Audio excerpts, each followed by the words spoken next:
Bueno, continuando entonces con nuestras audiencias, les doy la bienvenida a quienes representan a la Asociación de Magistradas y Magistrados de Chile, don Mauricio Olave, presidente de la asociación, y Verónica Bimazal, vicepresidenta de la asociación. Entiendo que vamos a escuchar primero a don Mauricio, señalarles que tenemos 10 minutos para la presentación y posteriormente 10 minutos de preguntas por parte de los constituyentes. Así que bienvenidos y bueno, empieza a correr el tiempo, les escuchamos. Muchas gracias.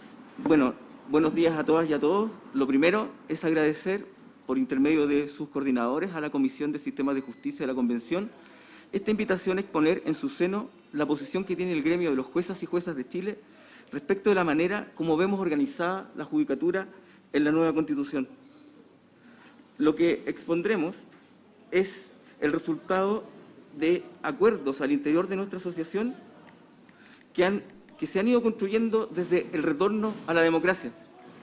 Somos una organización amparada por la Ley de Gremios del Estado, la única que agrupa a jueces y juezas, que integra a casi 1.300 jueces y juezas de Chile, representativas de cerca del 65% del total de los miembros del escalafón primario del Poder Judicial.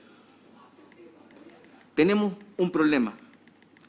La estructura del Poder Judicial chileno, y específicamente el diseño institucional de la judicatura, no impide que un juez o jueza al momento de resolver mire de reojo cómo impacta la decisión en su carrera, desviándose de la labor central que es resolver el caso concreto con apego a la ley vigente y a la prueba rendida en el proceso. Dividiremos esta exposición en dos. En una primera parte, de la cual dará cuenta la vicepresidenta, explicaremos cuáles son los principios básicos en que deberá estar asentado el ejercicio de la labor jurisdiccional. Y en una segunda parte propondremos, respetuosamente, un nuevo diseño orgánico que refuerce y asegure la independencia de los jueces y juezas en el ejercicio de sus funciones en el contexto de un Estado democrático y constitucional de derecho al que aspiramos con estándares adecuados de transparencia y rendición de cuentas. En lo relativo a los principios en que debiese estructurarse la función jurisdiccional, la experiencia comparada nos muestra que un nuevo diseño constitucional debiese recoger al menos los siguientes principios. En primer lugar, la sujeción del juez al derecho, con el fin de circunscribir la función jurisdiccional al respeto de las reglas que el ordenamiento crea conforme lo prescrito por la Constitución. En segundo lugar, la imparcialidad como garantía básica de una jurisdicción respetuosa del debido proceso. En tercer lugar, paridad en el acceso a los cargos de jueces y juezas, con el fin de dejar atrás la dificultad sistemática de las mujeres para acceder, en igualdad de condiciones con los hombres, al ejercicio de cargos y funciones jurisdiccionales en todos sus niveles. En cuarto lugar, el principio de inamovilidad de jueces y juezas mientras dure su buen comportamiento, como un refuerzo al ejercicio de una jurisdicción independiente, pero siempre acompañado de un robusto sistema de responsabilidad administrativa de los mismos, que a diferencia del actual, sea eficiente en identificar a quienes no realizan en forma adecuada su función. En quinto lugar, el principio de intangibilidad de las remuneraciones de jueces y juezas. Esto, tal como lo prescriben diversas constituciones en el mundo, como es Estados Unidos y Brasil, que expresamente reconocen este principio con el fin de impedir que las condiciones económicas bajo las cuales la judicatura ejerce profesionalmente su rol esté expuesta a los caprichos, arbitrariedades o extorsiones por parte del poder político o de quienes determinan estas remuneraciones, pues es sabido que la sola amenaza de una disminución salarial constituye una herramienta no pocas veces utilizada por el poder político para lesionar la independencia judicial o cooptar a quienes detentan el poder de juzgar. Finalmente, la independencia de jueces y juezas en el ejercicio de su función. Este principio es por lejos el más trascendente, al punto de que toda la estructura de los sistemas judiciales giran en torno a su protección, pues es finalmente una condición esencial del ejercicio de la judicatura, un derecho fundamental de las personas de contar con un juez o jueza independiente. Y por ello, la relevancia de recogerlo en la nueva Constitución, en sus dos dimensiones, externa e interna. La primera, que busca evitar que la jurisdicción se vea permeada por las presiones del mundo político, lo que hace necesario un refuerzo a la exclusividad de la jurisdicción, impidiendo que otros órganos no jurisdiccionales la realicen. Y desde un punto de vista interno, asegurar que la estructura judicial elimine cualquier atisbo jerárquico que la debilite. En este punto, tal y como nos referimos en la segunda parte de esta exposición, dada la excesiva jerarquización que hoy exhibe la estructura judicial chilena, se hace evidente la necesidad de un refuerzo expreso que sirva para su desarticulación, como lo prescribe, por ejemplo, el artículo 107 de la Constitución italiana, que sobre el particular señala, comillas, los magistrados se distinguirán entre sí únicamente por la diversidad de funciones. Retomando, respecto de la estructura orgánica de la judicatura chilena, hay consenso local e internacional en que la actual forma de organización y que tiene su base en el actual artículo 82 de la Constitución, que le entrega a la Corte Suprema la superintendencia directiva, correccional y económica de todos los tribunales del país, afecta severamente el principio de independencia interna, es decir, la manera en cómo se relacionan los jueces entre sí al interior de la organización. Al concentrar en los mismos órganos que cumplen la función de revisar las resoluciones judiciales el control de la carrera de jueces y juezas. Así identificado, por ejemplo, en el mensaje que envió el Ejecutivo al Congreso Nacional el pasado 16 de abril, al remitir el proyecto que propuso la creación de la Comisión Nacional de Nombramientos Judiciales, al sostener que, comillas, la existencia de una jerarquía judicial que organiza la carrera de los jueces en forma vertical y ascendente puede dar lugar a conductas que arriesgan el debido resguardo de la independencia interna. En este orden de ideas y partiendo de la base de que modelos como el chileno, concentrado y vertical, no tienen correlato prácticamente en ninguna otra constitución del mundo, que además el propio sistema interamericano de derechos humanos le ha venido reprochando a Chile la fisonomía de la estructura judicial, la asociación que representamos viene desde hace ya mucho tiempo promoviendo la necesidad de realizar cambios sustanciales en la estructura judicial, con el fin primordial de asegurarle a las personas que cuando concurran a nuestros estrados contarán con un juez o jueza realmente imparcial e independiente, tal y como se le asegura el Pacto de San José de Costa Rica y el Pacto de Derechos Civiles y Políticos dictado este último al amparo de la ONU, todas normas ratificadas por Chile y plenamente incorporadas al derecho vigente. El cambio que proponemos, si bien copernicano para Chile, en la mirada comparada lo que hace más bien es ajustar a nuestro país a la mejor experiencia internacional en torno a la estructura judicial, poniendo en el centro del diseño la independencia de jueces y juezas, tanto en sus componentes internos como externos, como una garantía de eficaz acceso a la justicia. Proponemos, en definitiva, la supresión del artículo 82 de la Constitución actual de manera de sustraer de la Corte Suprema y de las Cortes de Apelaciones del país de las labores de gobierno judicial, esto es, nombramiento de jueces y juezas, sistema de responsabilidad administrativo de jueces y juezas, capacitación y administración del sistema de justicia, y que estas funciones estén radicadas en uno o más órganos de rango constitucional, como lo hace ya el 70% de los países del mundo, según el último reporte de la Relatoría Especial de Naciones Unidas sobre la independencia de jueces y juezas, el que da cuenta que este tipo de órganos es en definitiva la regla general en el mundo. Sostenemos que este órgano que se diseñe debe tener una composición paritaria, con integración mixta, esto es, miembros judiciales y miembros no judiciales, y siguiendo en este punto otra vez las recomendaciones de los organismos internacionales, que dicho órgano tenga una composición mayoritariamente judicial o a lo menos en igual número entre los miembros judiciales y no judiciales para evitar el exceso de intervención política que es una amenaza a la independencia externa y que genera el riesgo de que ésta sea finalmente una quimera. Por último, respecto de los integrantes judiciales, consideramos que el mayor número de estos miembros debe ser elegido o elegidas por todo el cuerpo de jueces y juezas en elecciones periódicas, evitando de este modo que la participación de jueces y juezas en el nuevo órgano sea solo cupular, lo que en definitiva solo mantendría el clivaje jerárquico, que es un factor que, como vimos, debilita la independencia interna.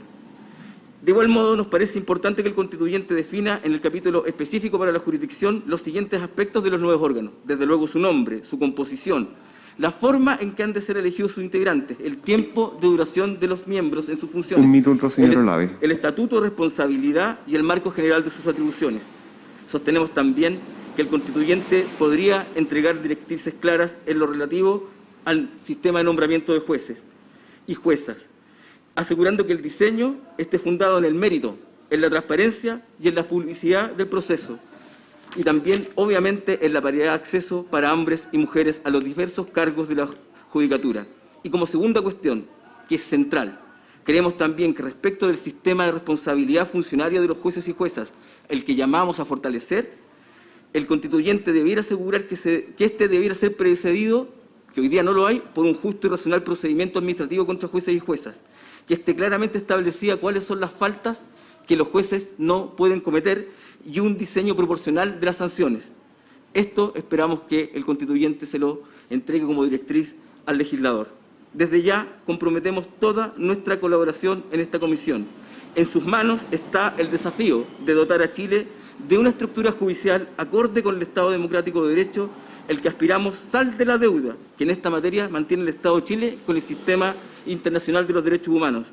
Un sistema más robusto de derechos y garantías que la Convención Constitucional muy probablemente consagrará en nuestra nueva Carta Fundamental, hará necesario a su vez que jueces y juezas sean capaces de custodiarlos con independencia y libres de perturbaciones internas o externas para una efectiva tutela judicial. Muchas gracias.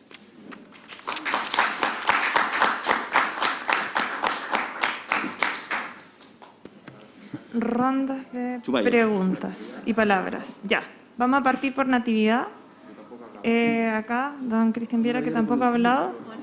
Y Ruggiero, para una segunda vuelta, por favor, los que ya hablaron, que son ustedes tres. Sí, ustedes cuatro. Bueno, muchas gracias. Muy buenos días a todas y a todos. Muy buenos días también a la Asociación de Magistradas y Magistrados.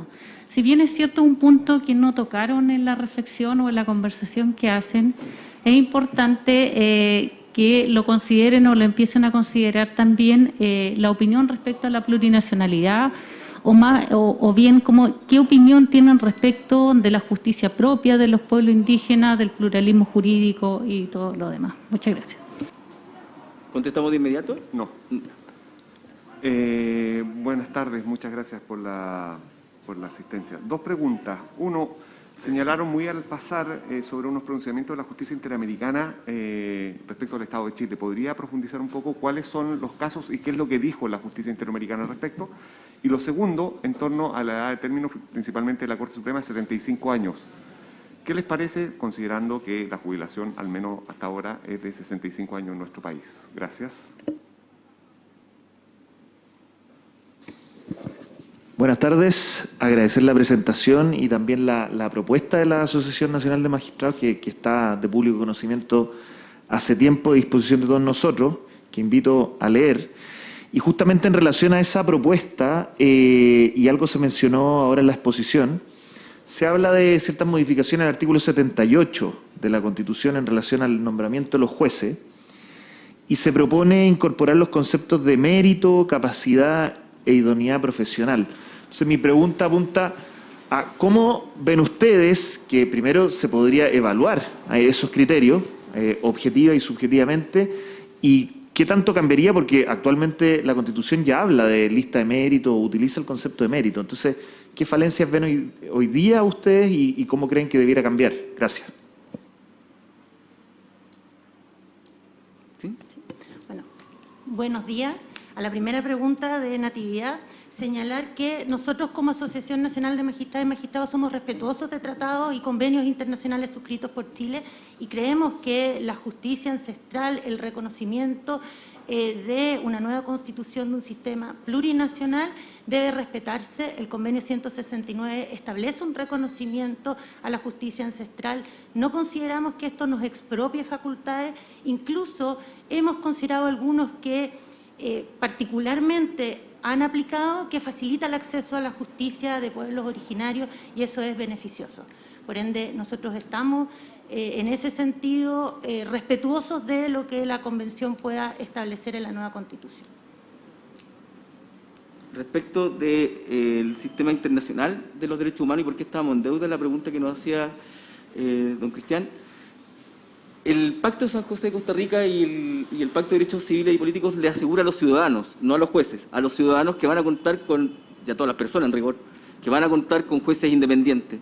Y Chile no tiene una estructura de independencia interna por esta excesiva jerarquización. El año 2017 esta asociación concurrió a la Comisión Interamericana de Derechos Humanos y les explicó cómo el diseño institucional jerarquizado, que como dije ya no está en ninguna parte del mundo, afecta a la independencia interna porque los jueces están controlados en su carrera por los mismos que revisan las resoluciones judiciales.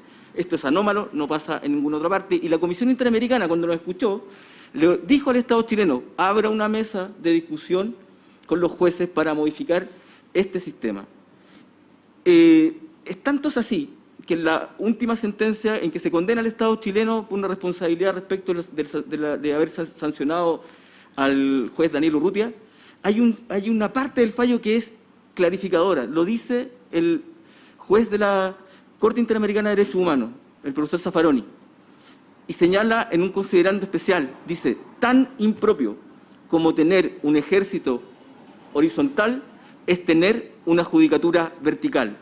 Estamos en deuda y es el momento de saldarla a través de este nuevo proceso que algo se intentó avanzar, pero hoy día vemos que ya, habiéndose iniciado el proceso constituyente, el Estado chileno tiene que debatir respecto a la manera en que está organizada la judicatura. Respecto de los 75 años, lo hemos revisado en varias constituciones, se habla de los 75 años. Lo importante para nosotros es la garantía, como decía Verónica, de inamovilidad mientras dure el buen comportamiento, con la contracara de un fuerte sistema de control administrativo para aquellos jueces que no realizan correctamente su labor y siempre pensando en que todos los jueces somos responsables de las resoluciones que tomamos y así debiera quedar en la Constitución. Muchas gracias. Para cumplir... Perdón, no contestó al constituyente Ruggiero. Nombramiento. Ah, perdón. Sí. Gracias. En cuanto al sistema de nombramiento, actualmente no es transparente el sistema de selección y las resoluciones no son fundadas. Por ende, tal como lo establece el Relator Especial de las Naciones Unidas para Independencia, un sistema de nombramiento debe establecer criterios objetivos de selección basados en mérito, capacidad, integridad, imparcialidad.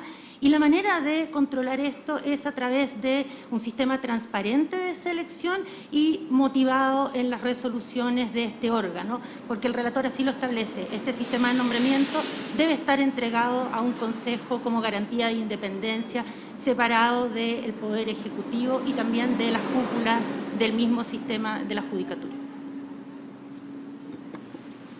Ya, vamos a la segunda ronda. En este orden, Manuela... Mauricio, Andrés, creo que son todas las preguntas. Y Hugo. Gracias. Bueno, muchas gracias por su exposición. Mi primera pregunta es que hemos hablado respecto a la independencia interna, ¿no? Y en ese sentido hay un texto muy bueno de Andrés Bordalí que habla también respecto de cómo este sistema es un sistema de regulación sumisa, de obediencia y que en definitiva es muy inadecuado porque responde a una época napoleónica del ejercicio de la justicia.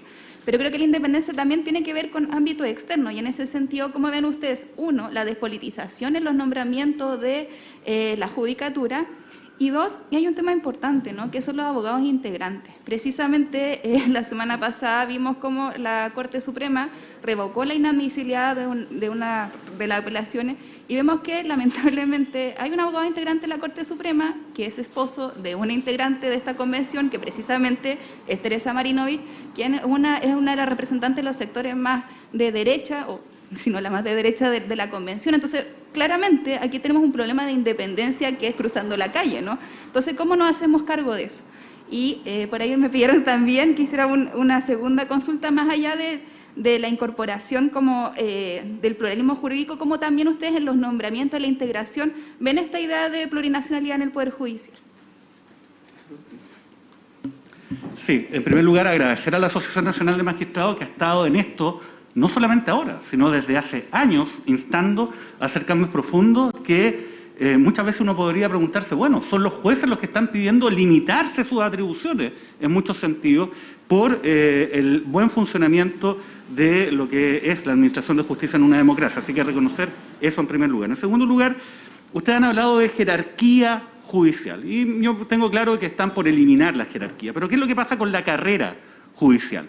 Porque acá básicamente también se ha planteado que sería un modelo que podría garantizar muchos de aquellos principios que ustedes están señalando, que cada cargo de juez al interior del Poder Judicial sea concursable en sí mismo. Para decirlo de alguna forma, si yo quisiera ir de ministro de la Corte Suprema, si cumplo con determinados requisitos, puedo ir aunque no sea parte o no haya sido nunca parte del Poder Judicial, aunque no haya realizado ninguna labor jurisdiccional.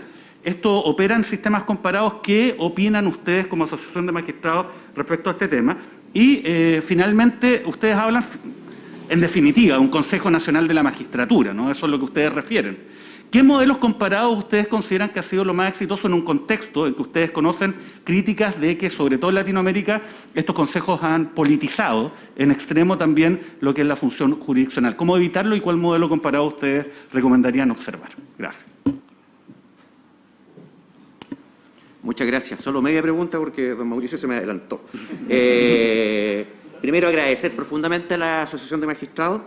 Efectivamente, la idea de que exista solamente una jerarquía de jueces, eliminando esta odiosa distinción entre los jueces de asiento de corte y aquellos que se desempeñan en otros lugares, lo que claramente es una manifestación de la inequidad territorial existente en nuestro país, y la independencia determinada como el ejercicio del derecho que le corresponde al ciudadano, del juez imparcial. Eso es indispensable. Aquí no estamos beneficiando a los jueces, estamos beneficiando a los ciudadanos. Ya sabemos cuál es la visión que existe en la ciudadanía en torno a que muchas veces la presión de jueces superiores afecta justamente el ejercicio de este derecho, que muchos no tomamos en consideración la trascendencia que tiene. Ahora, la pregunta, tendría que me levantaron casi los 3/4 de la pregunta, Mauricio, es simplemente, ¿creen ustedes, y esto está vinculado también con lo que preguntaba nuestro flamante coordinador, ¿está preparado los magistrados para hacer un control difuso de convencionalidad, no solo de constitucionalidad, de convencionalidad en términos hipotéticos de que elimináramos el Tribunal Constitucional? Constituyente Hugo Gutiérrez, y cerramos. Por favor, estamos pasados de tiempo, si pueden ser muy breves la respuesta. Gracias. Ya, sí, gracias. Gracias por la exposición. Solo ayer estaba leyendo, voy a hacerlo breve, un libro de Hernán Aguilar Camín, La Guerra de Galio, y decía que muchos problemas que tenemos en la actualidad se explican por la historia de la colonia.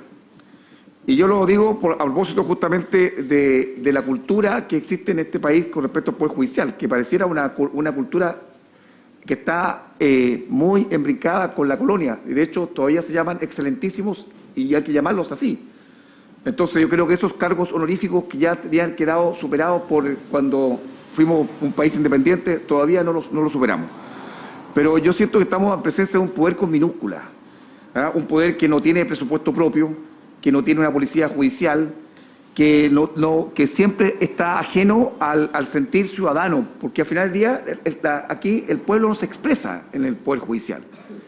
Y la cultura que está anquilosada en el Poder Judicial impide las transformaciones que se requieren y que ustedes están planteando, que no son tampoco tan radicales, pero que son muy interesantes y por supuesto todas discutibles. Pero lo que yo me pregunto es cómo logramos efectivamente un poder judicial. Porque aquí, sin tener presupuesto propio, yo creo que a final del día todo lo que hablemos resulta ser buena música, pero no es realidad. Pero igual creo preguntarle cómo podría participar. Yo soy partidario de la democracia participativa. ¿Hay alguna forma en que los jueces podrían tener la legitimidad dada por el pueblo? ¿Podría existir jueces elegidos por el pueblo, eventualmente dentro de sus propuestas? ¿Podría existir un consejo de la magistratura que fuera en definitiva y que resolviera los problemas de designación en vez que hoy está repartida la designación entre el Poder Ejecutivo y el Legislativo? Algo que ha sido muy anhelado. ¿Es posible contar dentro de lo que ustedes están pensando en un consejo de la magistratura? Hizo harta pregunta. Sí, pero igual el tiempo es escaso. Por favor, les agradecería síntesis. Independencia externa, la recomendación internacional al amparo de la ONU, al amparo del Consejo de Europa, etcétera, equilibre número de miembros no judiciales con judiciales. Si usted tiene mucha preeminencia de judiciales, lo que genera es peligro de grupos de poder al interior del Poder Judicial, tampoco lo queremos. Equilibrar. Si usted tiene demasiada intervención política, usted coopta el aparato. Tenemos la posibilidad, porque hay 122 modelos, podemos mirar el mejor ejemplo y nosotros estamos dispuestos a colaborar en lo que necesiten para buscar un buen diseño que equilibre ambas cosas. Eliminar la figura de los abogados integrantes, lo hemos dicho siempre, no es primera vez, lo hemos dicho siempre. Hoy no se justifica. Hoy no se justifica. No se justifica, precisamente porque nadie sabe cómo se nombran, no hay capacitación, toman decisiones sin participar. Sí. ¿Plurinacionalidad? En cuanto a la plurinacionalidad, tiene que ver con la forma que se decida la integración de este órgano, que puede tener un componente plurinacional de acuerdo al territorio, y eso es una decisión que corresponde al constituyente al momento de regular este órgano. Respecto de eliminar la carrera, nosotros tomamos como decisión en la Convención de Concepción, hace 3 años atrás, en eliminar la carrera, porque también la carrera es una forma de distraer al juez del caso concreto. Al final el juez carrerista va a estar siempre mirando cómo ascender. Entonces, para nosotros, lo lógico sería que los jueces, como dice el artículo 107, que es la clave, por eso lo pusimos en la exposición, artículo 107 de la Constitución italiana, para ayudar a que la cultura desanclaje la jerarquía que está tan marcada entre nosotros. Usted hágale un refuerzo, póngale en la Constitución una norma parecida. Entonces va a tener a ministros de corte que van a ser revisores, no tribunal superior ni tribunal de alzada que impida que el juez se empodere. Hemos decidido entonces promover la eliminación de la carrera, que los jueces ganen más o menos una remuneración similar y con algunas diferencias remunerativas por dónde ejercen la función, etcétera, y carga de trabajo, pero nunca en clave jerárquica, nunca. Control difuso, Andrés. Mire, los jueces y juezas estamos preparados para resolver los conflictos entre personas y ser garantes de derechos fundamentales en el sistema que ustedes decidan. Nos tendremos que capacitar más, tendremos que cambiar la cultura, pero lo vamos a hacer. Estos jueces tenemos de hace 35 años un instituto, mucho antes que la Academia Judicial. Si el desafío es ese, lo haremos. Respecto a la Policía Judicial, don Hugo, la verdad que como está en la norma constitucional actual chilena, que le permite al juez directamente ir sobre la policía y no como era en la Constitución anterior, donde teníamos que pasar por el Ministerio del Interior, hoy día no tenemos problemas, no tenemos mayores noticias de que la policía o carabineros se niegue a cumplir nuestras resoluciones judiciales. Hay que mantener la Constitución como está y mejorar la redacción. Respecto a la autonomía financiera, esta asociación nunca ha tenido una postura. La verdad es que lo que nos interesa por ahora es desanclar la administración del sistema judicial de cómo está hoy día. Es muy riesgoso para la democracia y para el sistema judicial que la ingente cantidad de recursos que maneja el sistema judicial esté a cargo de 5 ministros de la Corte Suprema. Hay que mantenerlo en un órgano distinto. Y por eso en el órgano no deben ser solo abogados, tienen que haber técnicos que sepan de gestión y para hacer eficiente la gestión. Finalmente, elección popular de jueces y juezas. Nuestros jueces no tenemos opinión respecto a aquello. Sí nos preocupa que finalmente la elección popular de jueces y juezas termine en un malvenido populismo y tengamos una dificultad en ese sentido. Eso es lo que podría contarle en estos minutos. Modelos comparados, disculpen. Miren, hay modelos muy exitosos en Europa. En Portugal, por ejemplo, que es parecido a nosotros. Hay 16 miembros forman el órgano. No es un número muy grande, porque en Italia son 30, yo creo que son muy grandes. En Portugal son 16. 9 miembros del sistema judicial, 7 externos. Pero los jueces no nombran a los 9. Los jueces eligen 7 en elecciones populares entre todos los jueces. El octavo lo nombra el presidente de la República y el noveno es el presidente del Tribunal Superior. Los otros 7 lo nombra el Parlamento. Uno tiene ahí 16, tiene 9 judiciales, 7 no judiciales. Las atribuciones son las que hemos conversado: nombramiento, administración del sistema y sistema disciplinario. Y un cogolito, con esto termino. Capacitación es importante. Chile tomó la decisión de que sea la puerta de entrada al sistema judicial la Academia Judicial. No se puede ser juez o jueza en Chile si no se pasa por la Academia Judicial. Y por tanto la Academia debiera responder al órgano que está a cargo de los nombramientos en Chile, que va a ser el Consejo Nacional de Justicia, o el nombre que ustedes decidan, si es que así lo señalan. Eso es lo que podríamos comentarles. Quedamos llanos a cualquier otro tipo de intervención cuando ustedes lo requieran. Muchas gracias. Muchas gracias. Sí, ojalá. Se agradece también la composición paritaria de los expositores, así, la expositora.